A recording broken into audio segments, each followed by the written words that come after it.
Jenderal TNI Purna, Profesor Dr. Andes Haji Dudung Abdurrahman MM, hadir dalam Rakernas pertama Perjuangan Wali Songo Indonesia dan Laskar Sabilillah di Tangerang. Acara bersejarah ini diikuti hampir 1.000 delegasi dari seluruh Indonesia. Suasana penuh hikmat dan kebersamaan menandai langkah awal organisasi yang baru berusia setahun lebih ini. Dalam pidatonya, Dudung menegaskan pentingnya menjaga persatuan bangsa, berpegang teguh pada Pancasila, UUD 1945, dan semangat Bhinneka Tunggal Ika. Ia mengingatkan PWI-LS harus berjalan dalam satu koridor, tidak boleh ada penyimpangan, tidak boleh ada perpecahan. Dan kini, sejak akhir 2024, Jenderal Purna Dudung Abdurrahman juga menjabat sebagai Dewan Pembina PWI-LS.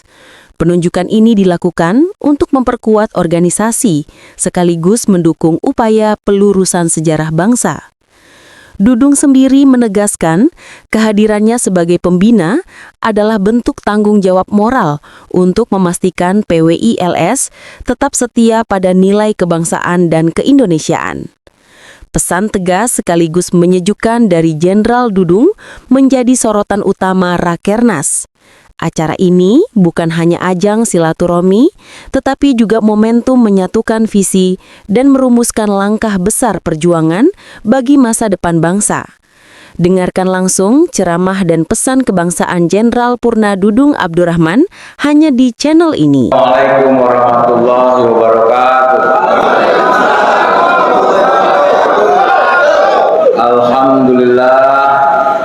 Alhamdulillahirabbil alamin wassalatu wassalamu ala asrofil anbiya'i wal mursalin wa ala alihi washabbihi ajmain.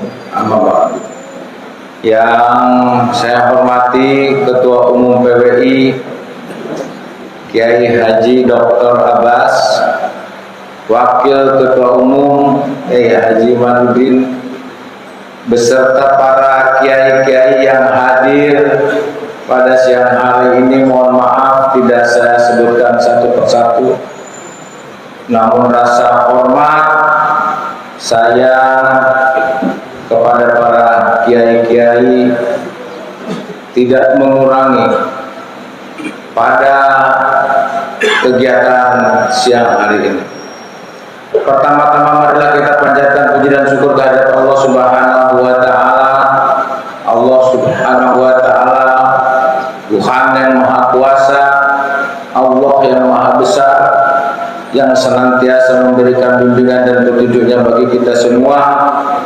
Salawat dan salam disampaikan kepada junjungan Nabi besar Muhammad Shallallahu Alaihi Wasallam dan para sahabatnya yang menuntun kita sampai detik ini untuk mengamalkan ajarannya. Bapak-bapak dan ibu-ibu, para kiai, pertama saya mengucapkan terima kasih atas undangan Rakornas yang secara langsung tadi malam Pak Ketua dan Wakil langsung ke rumah saya beserta jajaran untuk mengundang saya hadir di Rakornas pertama PWI. Rakernas PWI. Jawaban saya cuma satu, saya hadir.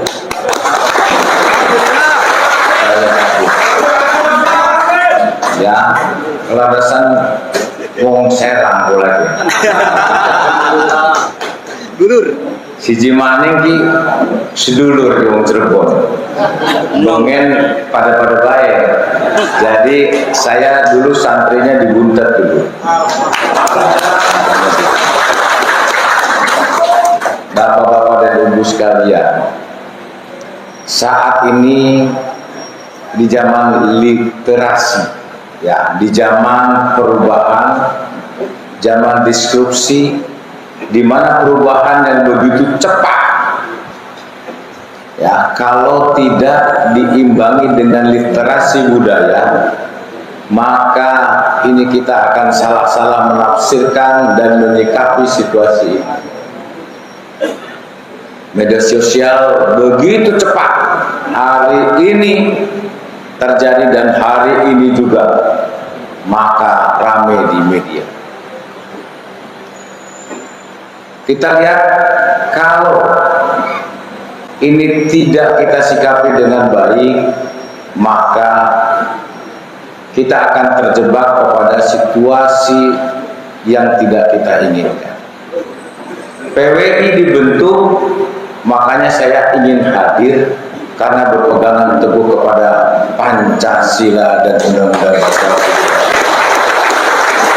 Dan PWI tunduk kepada hukum dan aturan pemerintah yang sah, sehingga PWI hadir untuk meluruskan. PWI tidak pernah menyalahkan, tidak pernah membenci, tidak pernah memfitnah, tetapi PWI meluruskan. Bapak-bapak dan ibu sekalian,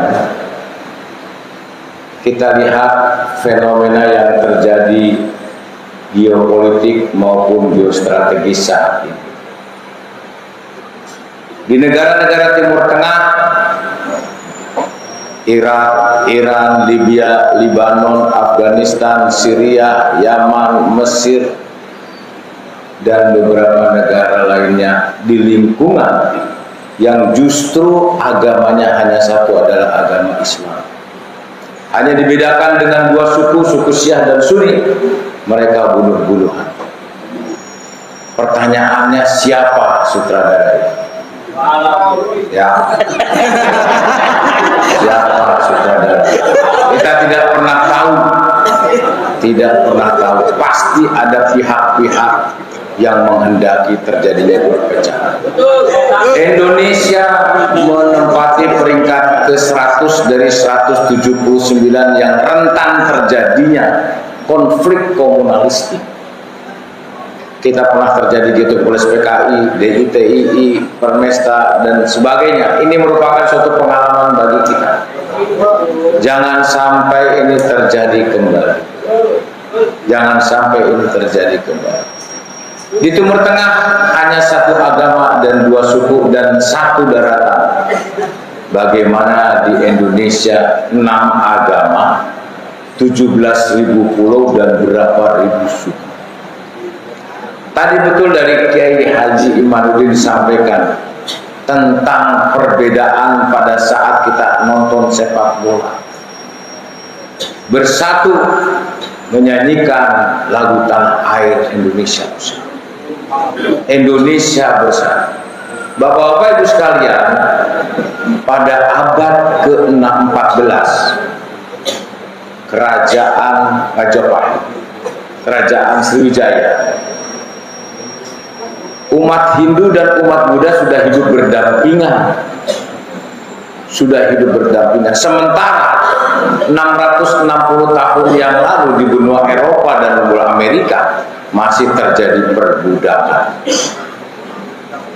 Jadi menghargai perbedaan itu sejak dari dulu nenek moyang kita mengajarkan, yang kemudian diteruskan oleh para wali songo dengan ajaran Islamnya menyampaikan kepada kita semua, sehingga kita saling menghormati, saling menghargai. Walaupun berbeda agama, tetapi kita sama, bangsa Indonesia. Nah, ini yang harus kita pedoman. Karena kalau kita saling menuduh, saling menjelekkan dan sebagainya, ini tidak menyelesaikan masalah. Islam mengajarkan ada 3, ada syariat, ada akidah, ada akhlak. Lamun cek bahasa Indonesianya mah ada Islam, iman, dan ihsan. Makanya kalau kita bangun masjid biasanya ada 3 trap. Atapnya itu ada iman, ada Islam, iman dan Islam. Ini yang paling penting itu adalah di samping syariat, di samping iman, akidah, ada akhlak. Makanya waktu saya kepala staf angkatan darat, saya khusus merekrut tentara dari santri, khusus karena menurut saya santri mah akhlaknya sudah terjaga, akhlaknya sudah terjaga.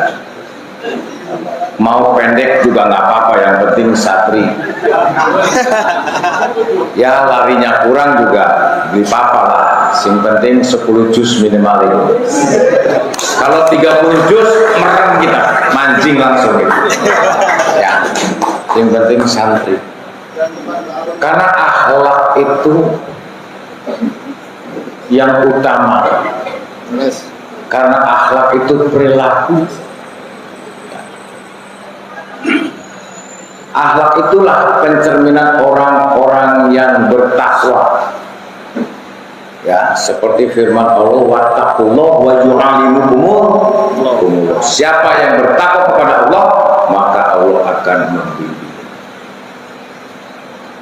Di dalam firman Allah pun disampaikan, orang yang bertakwa itu tidak menjelekkan orang, tidak menyakiti orang, tidak memfitnah orang, tidak menuduh orang, ya, tidak merendahkan orang.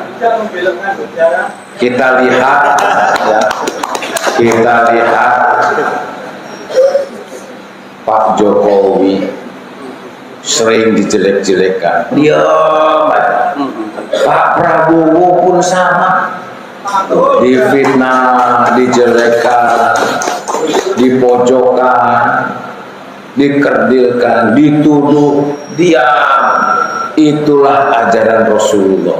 Dilempar kotoran, dilempar batu dalam syiar agama, diam. Doanya Rasulullah hanya, ya Allah, maafkanlah mereka karena mereka belum tahu, karena mereka belum paham. Itulah ciri-ciri orang yang bertakwa, yang tidak menjelekkan orang, tidak pernah membenci orang, tidak pernah menfitnah orang. Itu ciri-ciri orang yang bertakwa. Ada dua juga ciri orang yang bertakwa. Dia tidak pernah mengingat-ingat dua perkara. Dia tidak pernah mengingat-ingat kebaikan dirinya kepada orang lain. Yang kedua, dia tidak pernah mengingat-ingat kejelekan orang lain pada dirinya. Perkara yang kedua, dia selalu melupakan dua perkara. Perkara yang pertama, dia selalu melupakan kebaikan dirinya kepada orang lain, dan dia selalu melupakan kejelekan orang lain pada dirinya. Ini yang harus dipedomani oleh anggota PWI yang bicaranya halus. Mari kita ikuti ajaran Rasulullah. Kita ikuti ajaran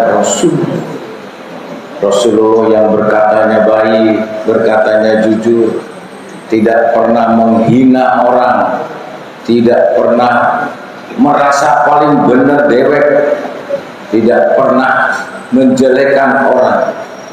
Itulah ajaran Rasul. Bapak-bapak, ibu-ibu sekalian, pada akhirnya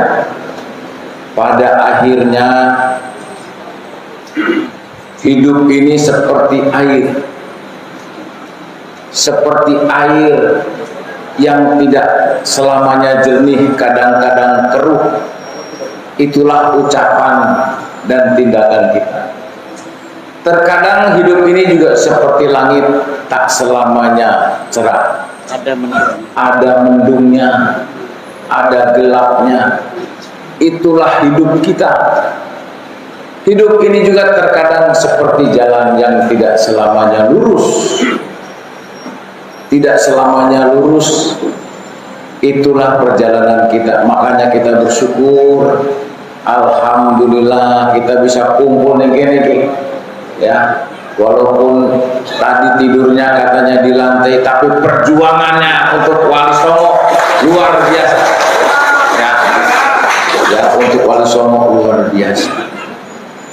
Ya, jadi walaupun makan juga kata Pak Kiai tadi terbatas apa adanya, tapi semangatnya ya luar biasa. Ini yang dan oleh karenanya ajari mulut kita untuk tidak membenci, ajari mata kita untuk tidak merendahkan orang lain, merendahkan pemerintah, merendahkan pemimpin nasional. Itu tidak boleh terjadi di PBI, tidak boleh terjadi. Jadi ajari mata kita untuk tidak merendahkan orang, dan ajari tangan kita untuk menolong orang dan bersedekah kepada sesama, dan ajari hati kita untuk tidak saling membenci. Ya. Ini kita luruskan, dan saya kebetulan juga merasa bengennya santri, ya kita luruskan. Sing bengkok kita luruskan, ya. Sing beli bener ya kita bener, ya. Dan pesan terakhir dari saya kepada anggota PBI, berbuat baiklah kepada siapapun, ya, berbuat baiklah siapapun. Sekecil apapun kebaikan yang kita lakukan akan menjadi riak kebaikan yang tidak pernah berujung. Tetapi sekecil apapun kejelekan yang kita lakukan akan menjadi warisan kejelekan. Masya Allah. Kalau kita bersyukur, kita lihatnya ke bawah, jangan lihat ke atas. Kalau lihat ke atas stres nanti. Lihat ke bawah, alhamdulillah kita masih luar biasa. Tadi saya disambut datang ke sini, begitu hangat persaudaraan kita sesama umat Islam yang mencerminkan, ya, rahmatan lil alamin, yang mencintai seluruh alam semesta, tidak serta-merta manusia, dengan keteduhan, dengan kebersamaan, saling menghormati sesama. Ini yang diajarkan oleh Rasulullah. Dan bapak-bapak dan ibu sekalian, pada akhirnya kita nantikan tidak pernah akan lama, maka kebaikan-kebaikan itulah yang diajarkan. Kalau kata Oma Irama, kita ini kan tidak lama lagi ada judul lagunya Kematian, ya, mati kita, ada sekujur bangga, sekujur bangga. Nah itu pada akhirnya kita, oleh karenanya ya kita berbuat baiklah. Saya berpesan kepada PBI dimanapun dalam bertindak dan berucap, mari kita luruskan sesuai dengan ajaran Rasulullah. Ajaran sesepuh-sesepuh kita, para wali yang mengajarkan tentang kebaikan, baik ucapan maupun tindakan. Inilah mungkin yang ingin saya sampaikan. Sekali lagi saya ucapkan terima kasih atas kegiatan ini. Mudah-mudahan ini akan menjadi berkah bagi kita semua.